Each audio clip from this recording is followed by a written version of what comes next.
The PlayStation 2 had its share of iconic RPGs, but beyond the hits, there were some weird and amazing games most people missed. I've played a few that almost made me snap my console in frustration, but honestly, I'm glad I stuck with them. They're creative, different, and way more fun than they get credit for. So here are 12 underrated PS2 RPGs you've probably never played, but absolutely should.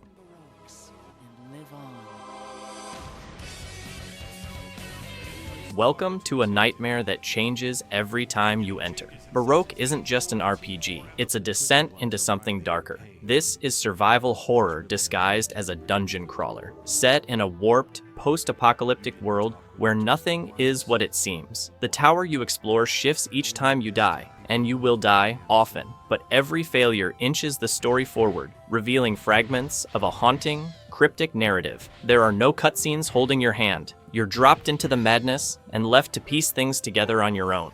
The enemies are grotesque, the environments are suffocating, and the lore is buried in strange conversations and strange events. Each item feels precious, every use a gamble.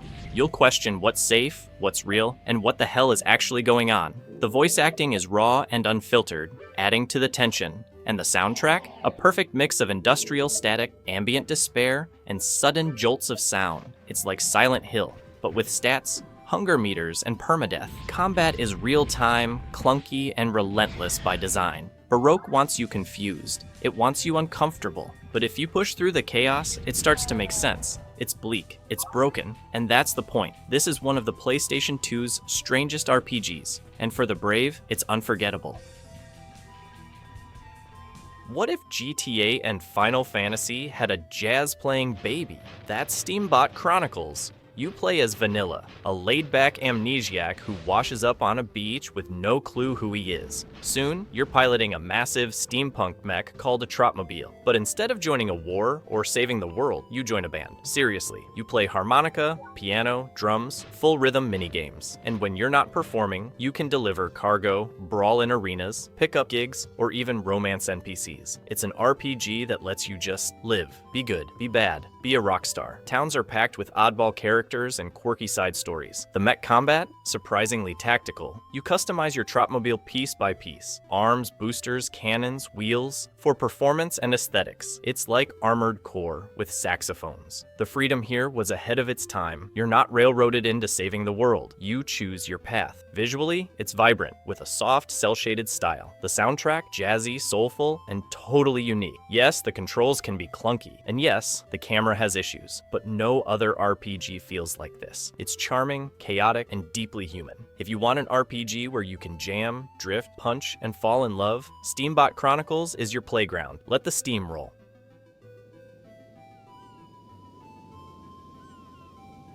A musical RPG with time loops and cursed islands? Yep, Ephemeral Fantasia is one of the weirdest games on the PS2. You play as a lute-playing bard named Mouse. He's invited to a royal wedding on a distant island, but quickly discovers he's trapped in a 5-day time loop. Think Majora's Mask, but way more experimental. The story unfolds with each reset, revealing betrayals and secrets. Combat is traditional turn-based, but the real charm lies in exploration. Time affects events, quests, and who's available to talk. There's even rhythm-based minigames with your loot. It's quirky, unpolished, but oddly captivating. The art style leans toward anime surrealism, and the music, surprisingly rich and melodic. This one's definitely not for everyone. But for those who love offbeat, bold concepts, Ephemeral Fantasia delivers something no other RPG does. It's weird, it's flawed, but it's unforgettable, and it deserves to be more than a footnote. If you're brave enough for something truly different, Mouse's Loop is waiting.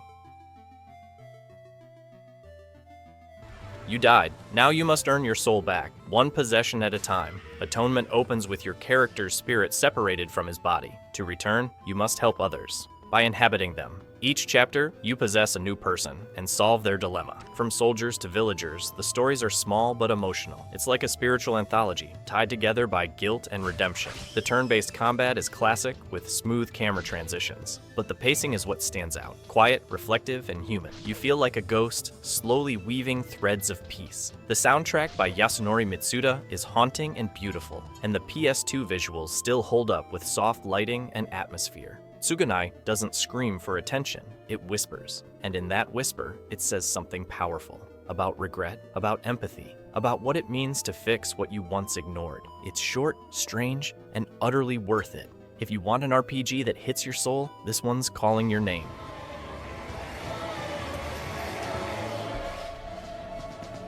Before Demon's Souls, there was Forever Kingdom, a forgotten ARPG crafted by none other than From Software. Yes, that From Software. Long before they became the kings of Souls-likes, they were already experimenting with punishing, atmospheric gameplay. In Forever Kingdom, you control 3 characters at the same time. 1 analog stick, 1 synchronized movement, 3 lives tied by a single cursed fate. Because of a magical bond, if one character dies, they all die. It's risky, tense, and adds a layer of strategy you don't usually see. Combat is real-time and weighty, with timed combos, spellcasting, and resource juggling. You're not mashing buttons, you're planning every step. The world is steeped in dark fantasy, echoing the mood of classic Berserk, bleak, ancient, and hostile. Dungeons are full of puzzles, traps, and massive, grotesque creatures. The level design doesn't hold your hand, it wants you cautious, thoughtful. And that story? It's cryptic, mysterious, and drenched in sorrow. Cutscenes unravel the past piece by piece, showing a cursed world and a trio bound by pain. You don't just play Forever Kingdom, you endure it. It challenges your instincts, your patience, and your ability to adapt. If you ever wondered what From Software was like before Souls, this is your answer. A cult classic born in darkness and too easily forgotten. Pink hair, talking shadows, sarcastic demons. Shadow King isn't just weird, it embraces the weird. You play as Ari, a painfully average boy, who ends up possessed by an evil spirit named Stan. But Stan, he's not your typical dark overlord. He's loud, petty, and honestly kind of a failure. He wants to conquer the world, but keeps tripping over his own ego. What follows is one of the strangest, most charming RPG journeys ever made. Visually, it looks like a Tim Burton fever dream. Jagged lines, offbeat colors, exaggerated proportions. It's not just a game, it's a vibe. The writing is sharp, dry, and unexpectedly hilarious. NPCs don't just exist. They rant, monologue, and break the fourth wall. Combat is traditional turn-based, but wrapped in this bizarre, satirical world. The plot, twisty, absurd, and always unpredictable. Okage loves RPGs, but it also loves poking fun at their cliches, and somehow, it works. The soundtrack moves from eerie whispers to playful chaos. Every town, dungeon, and character feels like part of a dark fairy tale, or a lost Halloween special. It's the kind of game that never takes itself too seriously, and that's exactly why it works. If you want an RPG with real personality, real humor, and real heart, the Shadow King is waiting, and he's got big, ridiculous plans for you. Old school dungeon crawling meets PlayStation 2 refinement. Tale of the Forsaken Land doesn't hold your hand, it sharpens your senses. You begin alone, in a city shattered by tragedy, surrounded by ruins and silence. There's no chosen one, no prophecy, just survival. You build your party slowly, carefully, and trust doesn't come easy. Each ally has their own backstory, their own secrets. They can leave you, or worse, betray you. Mid-dungeon, mid-fight, at the worst possible moment. Combat is slow and strategic, a turn-based grind that punishes lazy decisions. There are no autosaves, no mid-run healing, only ins. Every trip into the labyrinth is a gamble. You'll manage torches, food, spell slots, morale, even loyalty. Enemies don't just kill you, they break your confidence. And if you get too comfortable, the dungeon reminds you. Visually, it's dark, foggy, minimal, but it works. The atmosphere is tense. The soundtrack is low, haunting, medieval. It's not scary with jump scares, it's scary with pressure. You feel the weight of every door open, every spell cast, every torch burned. It's a thinking person's RPG. For fans of Etrian Odyssey, Darkest Dungeon, or classic Wizardry, this is your test. Forsaken Land doesn't offer mercy, but it does offer mastery, and that's worth every painful step. Mechs in alternate history World War Japan. Ring of Red is a tactical RPG with diesel punk style and Cold War grit. The setting? Japan is split in two, East and West, after World War II. But once combat starts, it shifts to real-time gunfights with positioning, a hybrid of turn-based and action mechanics. Each mech is slow, massive, and heavy hitting. You'll also manage support squads, snipers, engineers, machine gunners. Tactics matter, ammo matters, wind direction matters. It's one of the most strategic war RPGs ever made. There's even permadeath for support units. The story dives into betrayal, occupation, and fractured identities. It's dense, it's political, and it's not afraid to be serious. Graphically, it leans toward muted, realistic tones. The sound design, explosions, gears, static radio, all atmospheric. This is a game for wargame lovers with patience, for those who want their RPGs mixed with mech simulation. Ring of Red stands alone in its genre. Underrated, uncompromising, unmissable. Gear up and lead the march.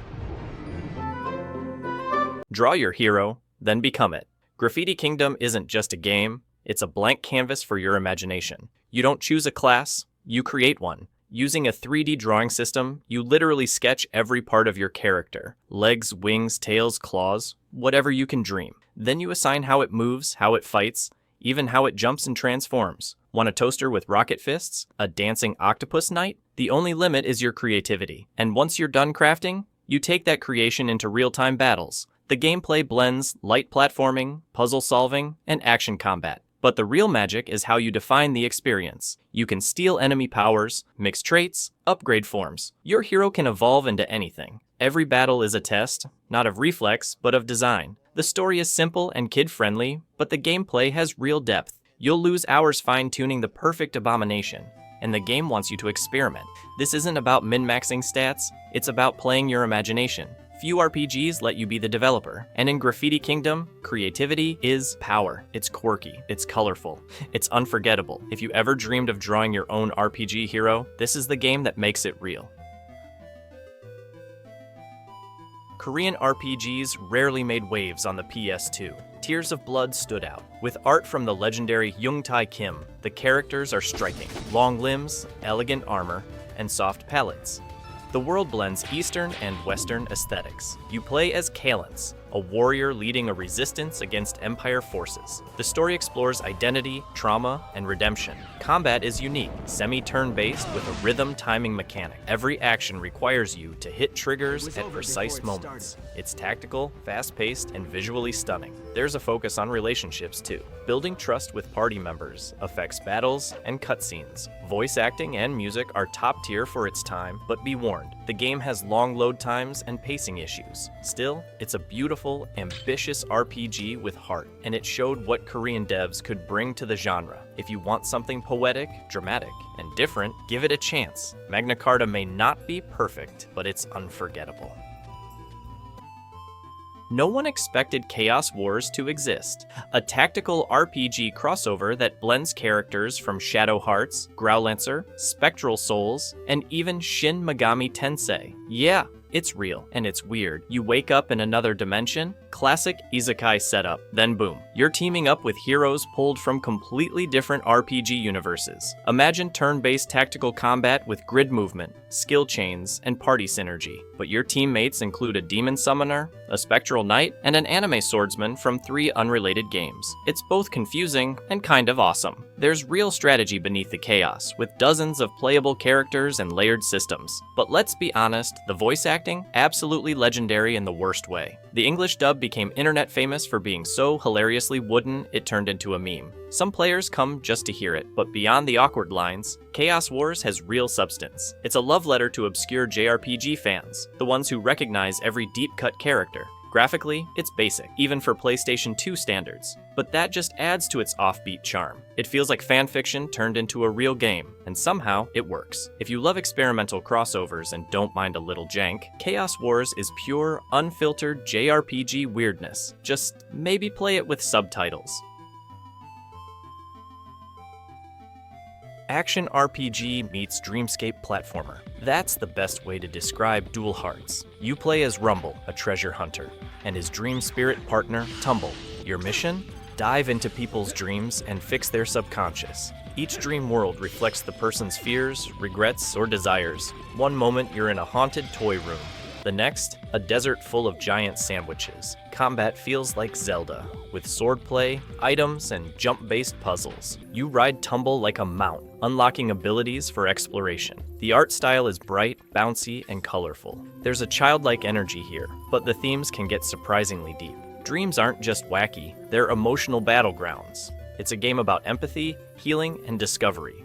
And yet, it never got the recognition it deserved. A hidden gem from the makers of Alundra, Dual Hearts blends platforming with RPG in a way few dared to try. If you missed it back in the day, now's your chance. One of PS2's best-kept secrets. Time to dive in. So there you have it. 12 forgotten RPGs that dared to be different. They may not have sold millions. They may not appear on every best PS2 games list, but they brought creativity, heart, and weirdness to the genre. The kind of magic only the PlayStation 2 era could deliver. If you grew up with these, you know how special they are. And if you've never played them, now is the perfect time. Let's keep celebrating the hidden legends of gaming. And hey, if you enjoyed this trip into the obscure, don't forget to subscribe, leave a like, and tell us in the comments which underrated RPG do you want to see next. Until next time, stay curious and keep exploring.